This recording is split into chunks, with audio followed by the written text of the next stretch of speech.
Good morning, and thank you very much for joining us. I am Yori Folari. Well, my guest today is an old friend of the house, Mukhtar Mohammed. Mr. Mohammed is an international finance and economics analyst. As always, Mukhtar, it's a delight to have you on. Thank you, Uncle Yori. A pleasure. You know, when we have you on like this, it's because we want to yarn some hard technical stuff. And, well, I don't know what can be much harder than the debt of Nigeria. We're hearing, we know about, the only thing we know is that Nigeria's debt is rising. Everybody knows that. Why it is so? What is the implication? How can we do, what can we do? Because we've heard of some leaders of Nigeria have used the term to, plead for debt forgiveness.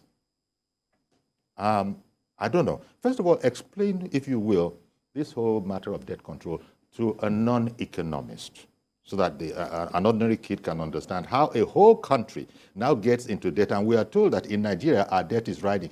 In fact, before we came on air, you were giving me a ballpark figure of around, did you say, how many trillion? That's about 392 trillion. Naira. For the debt, if we are borrowing $850 million for subsidy alone. And what we made to understand that will take 25 years to pay that money. So generation after generation, we keep paying it, even after the people that collected it are long gone. Now that you even went there, of course, we've been told that this is going to be channeled into poorest of the poor homes. And I think the idea is that, how much is that? I think that money is 5,000 naira a year. 5,000 naira a month for 12 months. Uncle Yori, how does all of that look? We always look at subsidy like it affects only one side. Okay. When you are subsidizing in any economy, you don't just subsidize for the poor alone. Because when you subsidize for the poor are working for the rich. And so that means the rich themselves will have a way of increasing their goods and services. So what you think you are subsidizing for the poor is not even able to use it to even get any consumable in his house. So what we are looking at is that if you are running subsidy in any economy, subsidy touches everybody. If you want to, let me give an example. Kenya, when he came to power, the president of Kenya, William Ruto, when he came to power, what did he do first? He removed subsidy from petroleum product. He took it to where? To gas, to diesel. Say because most companies in Kenya operate on diesels. Mm-hmm. So that will bring down the cost of production. That will bring down the cost of goods and services. He said the poorest of the poor, they also operate rail system. Some of them don't even have a car. So the rich are the ones that actually benefit more of the petroleum subsidy because they have 2 to 3 cars. So now after the rich man, you will now begin to think, should I use only 1 car? I don't have to use 2 or 3 cars. So by that doing, he was touching everybody. Say, look, this thing touches all of us. Now, cost of production comes down. A lot of people are able to buy goods into their house, so they are able to meet up their demands to their family. And also, the rich that owns those companies are also able to enjoy a little bit of subsidy in terms of it. Then come to Ghana, our neighbor here. Ghana removed subsidy in petroleum product. But what did they do? They removed subsidy in petroleum product and then decided to put it in energy, in electricity. Everybody has electricity. Now, how do they do it? They know the richest of the rich area. So we'll subsidize at this amount in that area. We'll subsidize at this amount in this area. That is the way to run a subsidy scheme. A subsidy scheme that is only looking at one side does not do anyone any good. That is why you see the cutting of corner. That's why you see that the rich will cut corners to make sure that they also benefit from that subsidy. So when you say 5,000 naira, I ask myself, in Nigeria today, how much is 5,000 naira in exchange for $1? Exactly. But a friend of mine, he's not an economist, but he did say to me that, don't think of it as so small like that. By the time this money, since it's going to be aimed at the poorest of the poor, by the time it is, released into those local rural economies, then we're going to see a marked difference. Unless you are not in touch with the rural people. I mean, if you don't have people in the villages, some of us have grandmothers in the village, we still have mothers in the village, we still have cousins or nephews that are staying in the village. Send any of them 5,000 naira. Because even in the village, the cost of petroleum product is about 300 and something naira in the rural area. So you don't think very much of that idea that, look, even if it's a modest 60,000 naira over 12 months, that is 5,000 naira a month, that this will somehow, if it is released, since you're not going to get this money and then just put it under your pillow. When you look at the modest, it's going to be injected when you look into at the modest 60,000 naira in a year, if you look at the exchange rate as today, it's not up to $100 in a year. Yeah, this dollar is a problem. No. We need, because we are talking of a globalized, because all the goods that we get into this country are imported. They're imported. Even the cars that you say, okay, the rural people, the cars that they will even drive to take their truck to, they have to buy the spare part. The spare parts are not made here in Nigeria. So it's not about dollarizing your economy.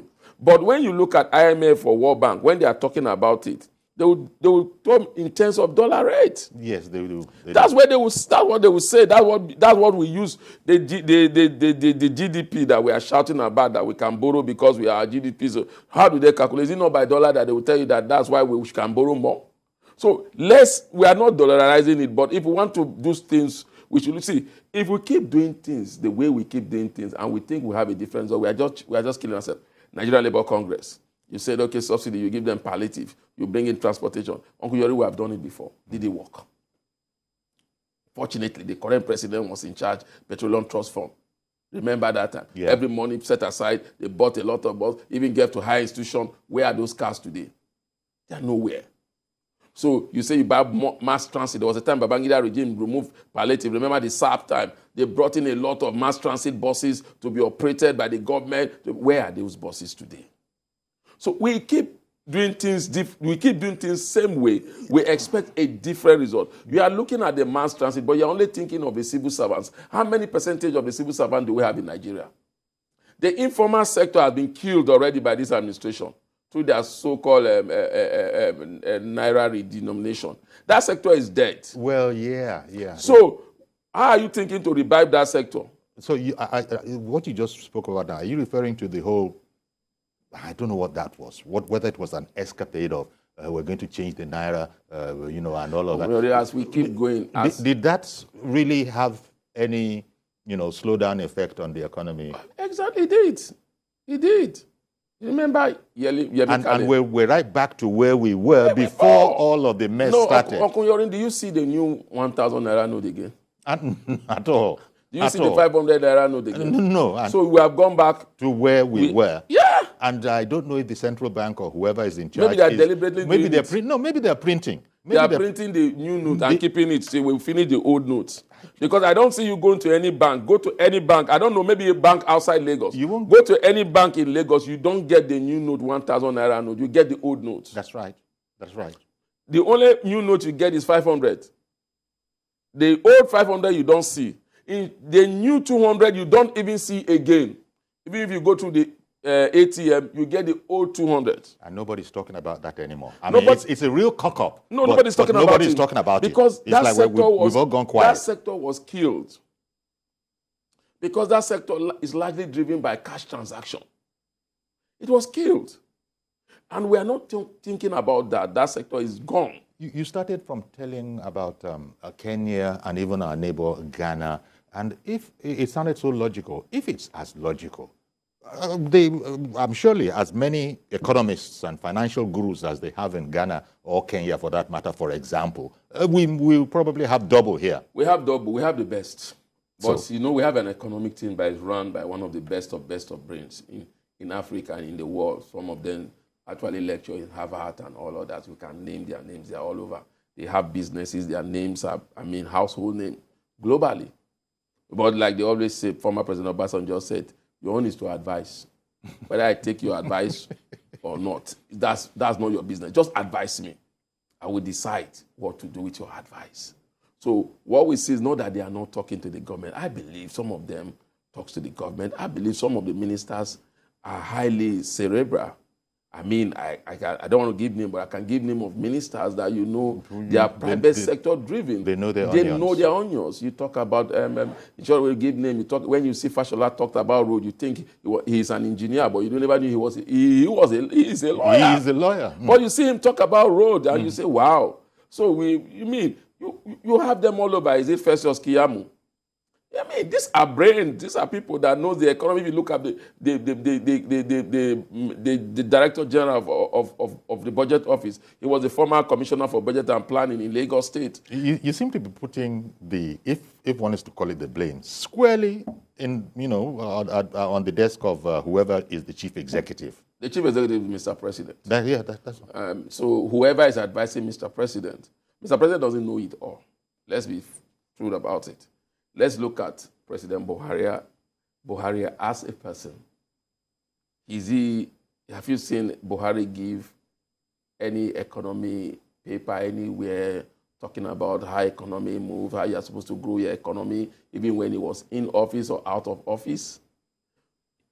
If you're talking about people that talked about the economy, when you see former President Olusegun Obasanjo talk about the economy, you think like he read the economy when he was in school, but he was an engineer in the army. In the army. So it boiled down to that the president seems to be handicapped in the area of economy, and those people that are supposed to be advising. Why you have advisors. Yeah, it depends People on what the advisors. Remember when the issue of Naira redenomination came up? Remember the Minister of Finance said, "I'm just hearing it like all of you are hearing it." Yeah. And a lot of you analysts were saying that the president had been misadvised. The result is showing that the president was misadvised. The results now that what we are saying is showing that it was more of a political move than an economy move. I kept saying that it's more economy. It looks good security. I mean, it more political. It looked good security because at that time, banditry and kidnapping seems to have reduced. People, they just don't even, if you ask for ransom, where do I have to get the ransom? And some people are warning that it is beginning to return. It's returning, of course. With the return of money, these people are beginning again. You have seen it now. There are issues now. Kidnapping. A former deputy governor of Nasarawa State was kidnapped some few days ago. So it's returning. So the problem we have is, you look, in every economy in the world, I listened to the Minister of Finance the Minister for Information said even the biggest economy in the world, America, is the most indebted economy in the world. And I said, yeah, you're right. But the problem with debt is Americans have the revenue to pay their debt. It's like a man running his business. He's running his business, making profit, but he's running it on debt. His company is still moving. He's still making profit. He has the asset to pay off his debt. As it stands now, Nigerian economy, our debt profile is that we don't even have what to pay. We can't pay. If today they say, okay, come and start paying, we can't pay. That's why this government is always asking 10 years break, 15 years break, 25 years break before you start paying. That's why, because we can't pay. And the one that we are able to pay, it takes about 97% of our budget. So we have only 3%. How do you do capital project with that? So they have to borrow. Mm-hmm. They even borrow to do capital project, and they even borrow to pay salaries of civil servants. So it's more and you allowed. just said that this palliative would think that we are borrowing for is going to take ages. If you take the palliative that you're going to pay based on today's exchange rate of 465 official rate, I'm not even doing the rate, and you get about 390-something trillion, and you have to pay it in 25 years, calculate it. So does it really make sense that we are removing subsidy? You see, what you've seen that you remove subsidy one way, and you are trying to get back to subsidy the other way. And now which other way you are doing? You are borrowing. You are still subsidizing, but we are not seeing it. We are seeing that the money is going to be, but we are paying for it. Maybe we are paying in a well-structured manner. Now it's structured. What do you think of the idea of the whole idea that we've been talking about this, that subsidy needs to be removed and all of that? Now, the incoming president, the president-elect Asiwaju Bola Ahmed Tinubu, in his campaign on his campaign trail, had said that we will be removing fuel subsidy. That got a lot of people shivering because who don't even know very much about it. So I just wanted to bring that idea to you that we will, he's sort of giving that pledge. So people are going to hold him to that pledge that, Oga, remember when you came asking for our votes, you said whether you like it or not, we will remove it because it's the right thing to do, it's the sensible thing to do. Are things not, at times not going to be harder? I think he has changed his language now. his team have changed the language. Because now the team is saying when it comes, subsidy will not just go immediately, they will look at it. We will have to look at it. The language has changed. Because this subsidy is more political to the poor. That's why we keep saying that subsidy does not benefit the poor, it benefits more the rich. Who are those companies that benefit from subsidy? How many I like what you explained about the thinking in Kenya. Yeah. Along the lines of, you talked about like, who exactly is benefiting. And you know, so let's take the subsidy off for people who are really going to do everybody. Everybody. Good. That is why that's the best way. You don't subsidize and say, oh, I am rich, I'm not going to enjoy subsidy. We run the same economy. I want to increase my net worth too as a rich man. You don't say that I should be paying more. No, the challenge is that when Ashwaju said that, let me give you, I am an advocate of removal of subsidy. I've always said it that subsidy should go. Because when you think about the way the subsidy scheme is run, you begin to ask yourself, is it that we buy more cars? Is it that we go to more places? Because the thing keep increasing. Now, yesterday, I think one of the newspapers said that despite increment in subsidy, there have been a rise in petroleum prices by 81%. And yet subsidy keep rising, the pump price keep rising. So where are we really as a nation? Where are we headed? So where are we going? You know? So who is taking subsidy? NNPC have not redeemed a dime to the Federation account, and that is why we have the challenge of the exchange rate. Because the government does not have effects, again, to even defend the Naira. So it's a snowball effect that the government is, trying to handle. But unfortunately, I think the incoming administration will have a lot to do. They need to think outside the box. I just got to write it down here. I want to ask you a question on this whole dollarization thing. Because as you know, a group of countries, BRICS in the first instance, but even leave BRICS alone, there are people who are saying that, forget the dollar. Let's begin to look at things differently. It might sound to people as, wow, that's a way out idea. But we understand that some people are beginning to be serious about it, and the news is beginning to report on it, that there are African countries who are really gearing up to bring their own currencies to the fore. But let me take Reverend Dominic in the first instance. Good morning to you, Reverend Dominic. Good morning, Chief Jody. You look smart today. Oh, thank you very much. Good morning, Mukhtar. Boy, sir. Jody, let me say this. What we are going through in Nigeria, not so much use negative words, is that there's no sincerity of purpose. Where is it on earth that you see a nation that is almost the highest producer in OPEC nation, what's the OPEC nation, oil producing nation, has no refinery? Where does it work? Do you know I have no problem if the whole refinery in Nigeria is working and you remove subsidy? Let the fuel be 1,000. And what does it mean? 1,000 naira a liter. So Nigerians are working in that refinery. Get some salaries in that 1,000 naira. We pay some everything in that 1,000 naira. That we're going to remove subsidy and we say depend on importation. Where does that happen? Do you know, every time we talk about the economy in Nigeria, because I'm an illiterate economist, I don't understand what it means. I want to ask Mukhtar, what is wrong that a nation that has a product cannot refine that product and use it there? Every day we're talking of dollar and naira. In the 70s, our naira competes with dollar because we have something to offer. The refineries are working. It is at 1, 2, 3 naira for $1.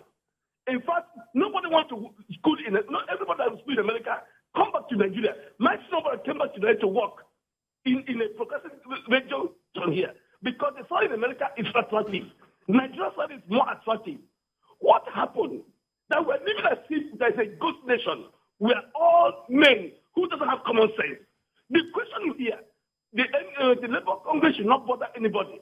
If you want to remove subsidy, yes, they put the refinery in order. If you do that, we cut off a lot of bills, and 1,000 naira. We are buying diesel today 900. For many years, I used diesel to power the engines in just in our church. We bought it last time 850, and nobody has died. So what I'm trying to say, subsidy is a fraud. Insincerity is the issue here. You can't compare Kenya. Kenya is the people have understanding of what they want to do. You can't compare Ghana. The people know that the government is sincere.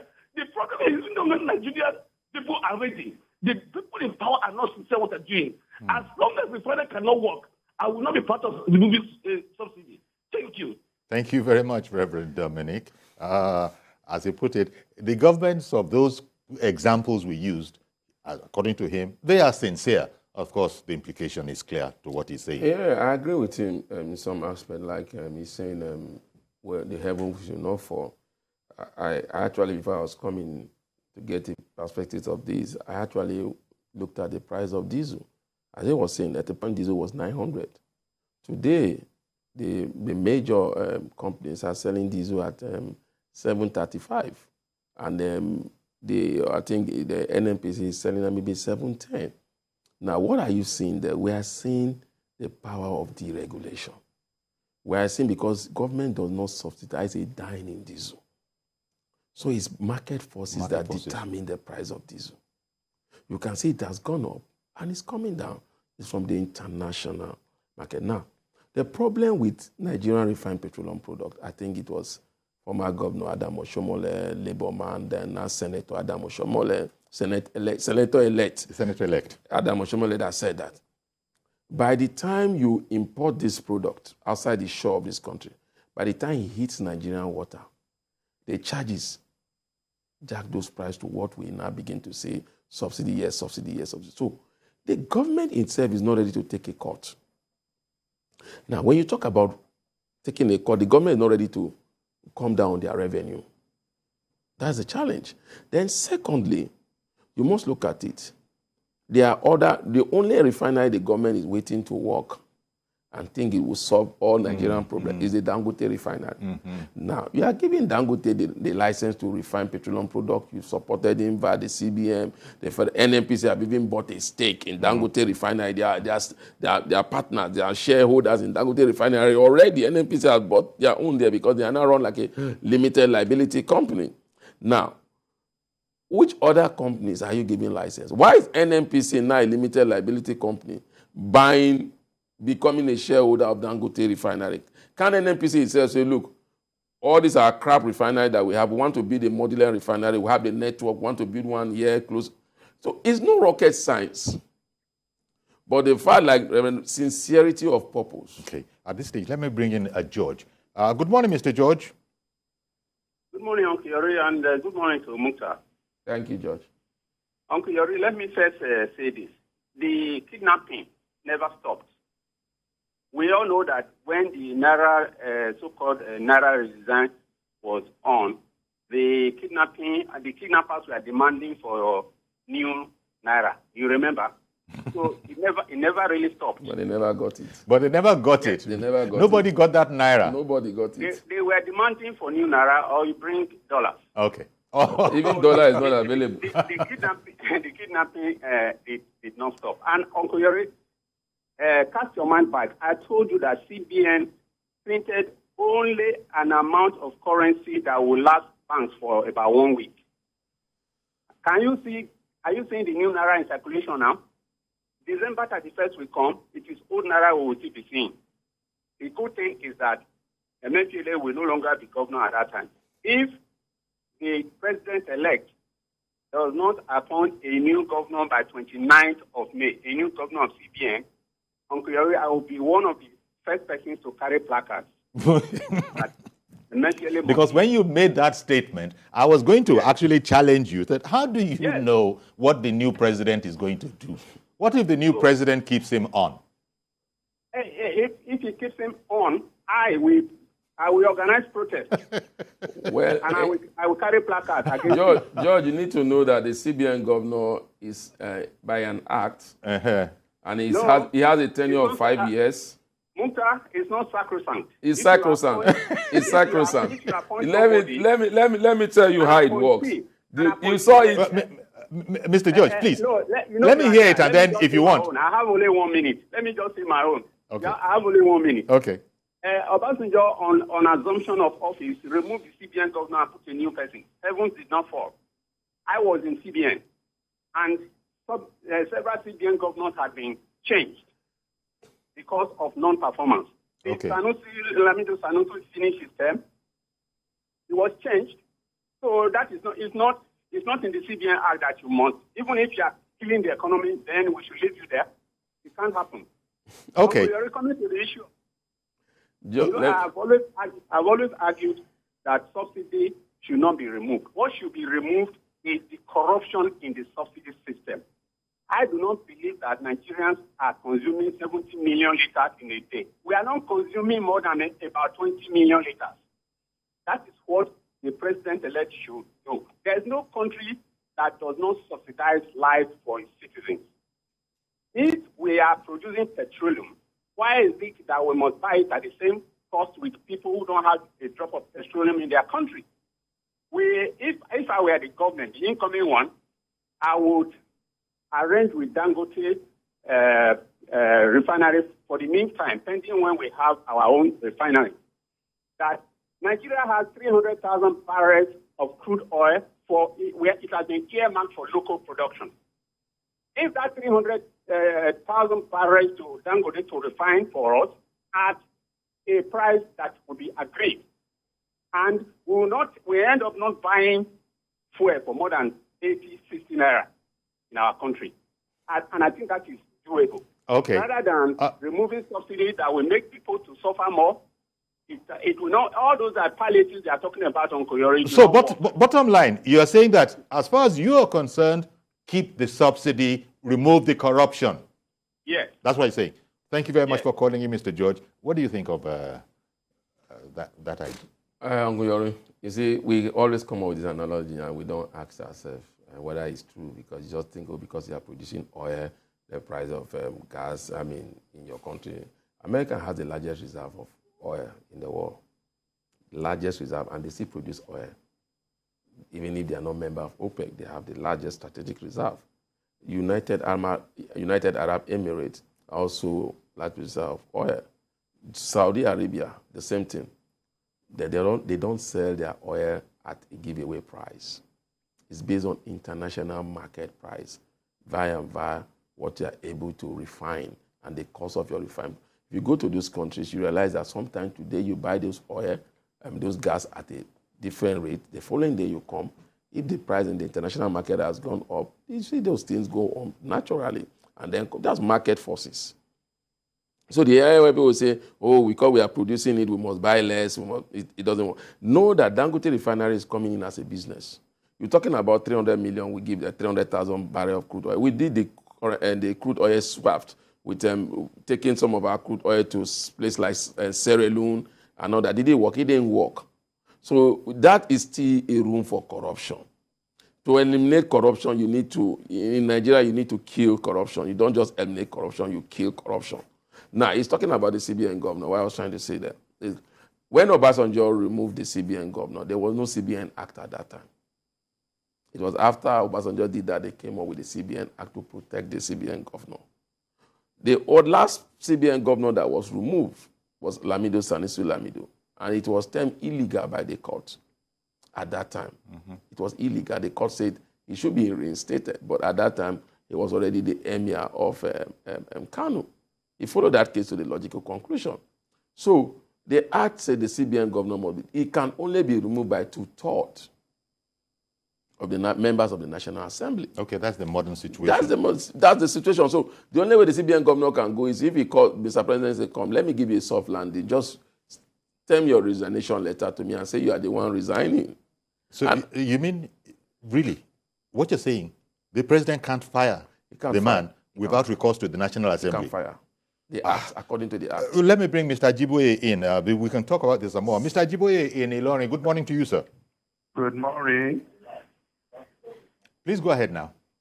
Okay, Okuyori, good morning. Good morning, sir. Thank you for calling in. I salute your man there, Mr. Mohammed. Yes. Thank you, sir. Uncle Oyori, did you know that in this country, those people who are working with our president, they are not faithful. They are not what? I remember last year, the Minister of Finance and the Minister of Finance and the Minister of State for Petroleum, they said they will repair our refinery in Port, where they budgeted for 2.8 billion naira. They said the Port refinery will be working in December last year. Where are we today? Up to now, nothing comes out of it. I think in your TV here, TVC, they show us all these Oyibo people where they are working in Port. They just show us that they are working, they will do this, they will do that. Up to now, nothing comes out of it again. And they said they want to borrow another $800 million from World Bank. Please, let the rest, let them tell them they should not borrow any money. They just want to frustrate the incoming government. When they continue borrowing money like this, how are they going to allow the incoming government to do the needful for the Nigerians? That is my take on. Please. Thank you very much. Thank you very much for calling in, Mr. Ajiboye. And, you know, Mukhtar has already debunked my whole idea about let that $800 million come in. It will be injected into rural economies. If there's going to be a difference, well, Mukhtar was saying that, well, not so fast, but we'll come back and we'll talk about that. Stay with us, please. We got